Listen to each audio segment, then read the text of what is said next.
All right, I came across this super cute oil lamp at the thrift store. It was only $2, probably because the top part, glass part, was missing. But I love the design on the top, so I thought I'd play around with it and see what I could come up with. So the first thing I want to do is kind of take it apart. I wanted to see, it still had the wick in the actual top part of the oil lamp. So I was trying to make sure there wasn't any oil left over. It was a little bit dirty, so I'm just taking a wipe and wiping all the residue off.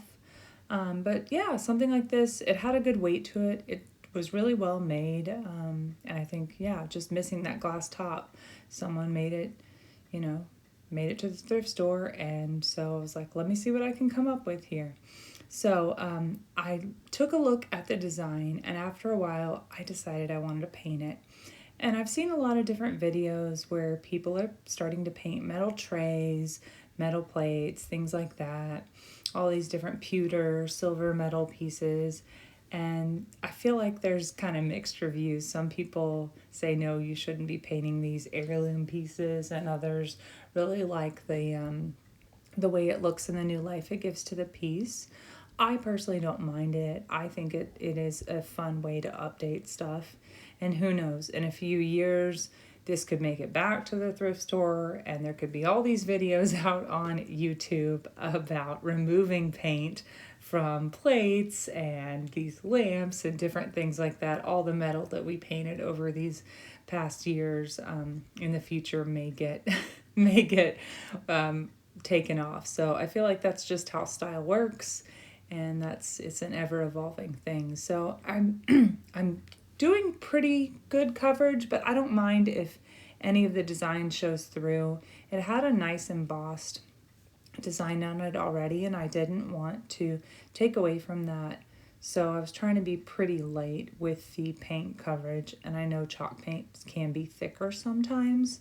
So after a while, I let it dry just a little bit, and I went back and noticed there were a couple spots that were a little too thick. And you can definitely do this, but what you'll see is that I scrubbed a little too hard in an area, and then I went to wipe it off. I wiped off even more. So it really is just play around with it and see what you like, see what kind of finish you like. And if you'll notice at the top, I have not done anything as far as painting where the wick would have come out of the piece. And what you'll see is that I decided to add a little topper to that. So I am going to go over with a coat of Mod Podge as well, just to finish it off and protect that paint. So I thought I'd make a little platform. I like to save plastic lids off of things, jar lids, things like that. And I'm going to Mod Podge on some tissue paper. I've done this in tons of other videos. It's really simple to do, but you just cover it up. I did not get a good video of me gluing it there, but what you can see is that I glued it on the top after it was complete. So I'm just taking this little bird's nest that I came across at that same thrift store, and I figured I would add it to the top.